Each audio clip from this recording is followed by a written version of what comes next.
50년 전 경북 의성군에 있는 고운사라는 절, 이번에 화재를 크게 당해가지고 전소가 되고 뭐 그런 절이잖아요. 그 유명한 절에 80대의 고운 할머니 한 분을 만난 적이 있었는데, 그 할머니께서 나에게 옛날에 겪은 이야기를 하셨습니다. 할머니 나이가 젊을 때 아들이 일본군 칙령으로 차출돼가지고 일본에 어느 탄광을 캐는 탄광으로 끌려갔다고 합니다. 아들이 엄청 걱정이 된 할머니는 고운사 주진 스님에게 아들이 무사하기를 바란다면 부적 하나만이라도 좀 써주십시오 하고 부탁을 했어요. 근데 스님은 장난기 어린 얘기로 할머니 부적은 필요 없고요. 매일 새벽 그 아들이 있는 동쪽 방향을 향해서 아들 이름을 3번씩 불러보세요. 그러면 만날 수 있을지도 몰라요. 라고 말해 주었던 것이었습니다. 스님이 장난으로 말했던 어쨌든 간에 스님으로부터 그런 이야기를 들었으니 우리 아들 만나는 방법으로 알아들은 그 할머니는 눈이 오나 비가 오나 매운 바람이 부는 날에도 매일 새벽이면 어김없이 아침 일찍 일어나가지고 아들이 있는 동쪽을 보고 큰 소리로 아들 이름을 힘껏 매일 불렀다고 합니다. 동네 사람들도 처음에는 새벽 잠결에 시끄럽다고 말하다가 나중에는 하도 그렇게 계속하니까 그저 그러려니 하고 넘어갔는데, 세월이 흐르고 흘러 그 후로 해방이 되고 아들이 어떻게 됐을까요? 신기하게도 아들이 무사히 집으로 돌아왔다고 하는데, 여기서 이제 놀라운 일이 벌어진 것입니다. 그 무사히 집으로 돌아오는 아들은 어머니를 보고 자신이 칙룡을 가가지고 탄광 일을 하면서 겪었던 이야기를 자세히 해드렸어요. 어느 날 새벽에 탄광 갱내에서 석탄캔을 들고 하고 있으려니 멀리서 저를 애타게 부르는 어머니 목소리가 들려오더라는 것입니다. 처음에는 환청인가 하고 무시했는데 한 번도 아니고 2-3번 연이어서 아주 크게 애타게 부르는 소리가 들리는 것이 너무나 이상해가지고 어머니가 정말 왔는가 보다 하고 밖으로 나올 수밖에 없다는 거예요. 밖으로 나왔다는 것입니다.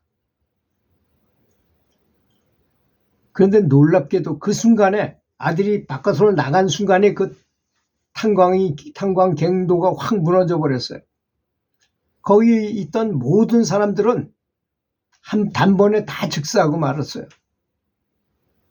오직 그 아들 혼자만 기적적으로 살아났고, 참 기적에 생활한 사람이다. 이 사람 빨리 집에 보내줘야 된다. 이런 일본에서도 일본 사람들도 양심이 있잖아요. 참 다 죽었는데, 몇백 명이 다 죽었는데 단 한 사람이 그런 것으로 살아나서 그 일본 사람이 물어봤대요. 왜 너는 어떻게 살았냐 그랬더니, 아니 새벽에 갱내에서 탄을 잘 캐고 있었는데 어머니가 부르는 소리 들리더라. 그래서 처음에는 환청이라고 생각하고 저 한국에 있는 어머니가 일본까지 와서 부를 리가 없다고 생각했는데 너무나 애타게 여러 번 계속 부르더라는 거예요. 그래서 저 어머니가 진짜 오신 줄 알고 밖에 나갔더니 나가자마자 그냥 이 갱도가 무너져가지고 이런 일이 벌어졌다. 그러니까 일본 사람들이 감동을 해가지고 어서 돌아가라고 여비도 노자도 넉넉히 마련해가지고 그 사람을 한국으로 보내가지고 살아났다는 것입니다. 우리가 이 이야기에서 무엇을 알아야 되겠습니까? 그 고운사 주지스님께서는 아마 장난 반, 진담 반, 농담 반으로 그렇게 말씀하셨을지도 몰라요. 방법 본인도 잘 모르시잖아요. 그런데 아들 이름을 불러라. 계속 그 방향을 향해서. 그건 마치 그런 거와 비슷한 것 같아요. 어떤 스님들은 이제 찾아오는 신도들이 애로사항 같은 걸 얘기하면 다 청취하고 어떻게 하면 좋겠습니다 하고 같이 기도한다거나 기도를 시키거나 그러잖아요. 제가 들은 그 비구니 스님은 어떤 분이 찾아와서 이런 얘기 저런 얘기 하다 보니 아니 자식놈이 말이야 뇌성마비인데 잘 일어나지도 못하고 잘 움직이지도 못해가지고 항상 똥오줌을 같이 데려다가 업어다가 갔다가 화장실에 놨다가 또 데리고 업고 와야 되고 너무나 괴롭고 힘든데 그 친구가 그 아들이 성질이 들어와가지고 어머니를 막 패기도 하고 욕도 하고 쌍욕을 막 하고 하는데 너무 괴롭다는 거예요. 그러지 않아도 그 친구 때문에 괴로운 데다가 욕까지 막 하면서 그렇게 하니까 이중고 삼중고가 되는 거죠. 더 괴롭지 않습니까? 너무나 괴롭죠. 그런 하소연을 하길래 이 비구니 스님도 말씀을 하셨답니다. 그 아들한테 직접 절할 수는 없으니까 제가 보기에는 전생의 업장 때문에 그런 것 같습니다. 이 모든 일이 벌어지는 것이 전생에 어떤 업이 없으면 그런 일이 벌어지지 않는 것입니다.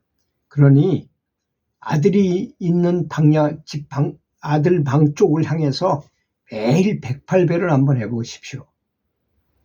그러니까 이 사람도 너무나 힘들고 어렵고 그런데 그러면 효과가 있을 거라 그러니 이 사람이 밑자의 본전이다 생각하고 매일같이 108배를 그 아들이 있는 방향으로 하면서 연불도 하면서 계속 108배를 총성을 다해서 했답니다. 근데 한 50일쯤 되니까 이 친구가 이상하게 심성이 아주 착해지더라는 거예요. 그러더니 비록 벽을 잡고 걷긴 하지만 지발로 또 걸어가더라는 거예요. 화장실을 지발로 슬슬 걸어서 가려고 노력하더라는 것입니다. 그리고 한 70일 정도 되니까 정말로 지발로 이제 화장실을 왔다 갔다 하더라는 것입니다. 진짜 안진뱅이가 일어나게 된 거예요, 말하자면. 그러니 부모는 그 애 때문에 어딜 가지도 못하고 참 괴로웠는데 지발로 그래도 화장실도 다녀올 수 있고 밥도 자기가 먹을 수도 있고 걸어 다닐 수 있을 정도가 됐으니 그러다가 결국은 100일 기도가 다 끝낸 다음에 정상으로 걸어 다니면서 학교도 제대로 다닐 수 있게 되고 뭐 완전치는 않지만 걸을 수 있게 되고 그래서 이분이 그 동네 사람들은 자식이 말썽이 많으면 무조건 자식 방을 향해서 108배를 하면 된다 하는 것이 그 동네 사람들은 다 그렇게 했답니다. 그 제주도였는데요. 제주도 사람들을 그 동네 사람들은 자식이 조금이라도 뭐가 시원찮으면 다 자식한테 절하는 풍습을 갖게 됐다고 합니다. 지금도 그렇게 한대요.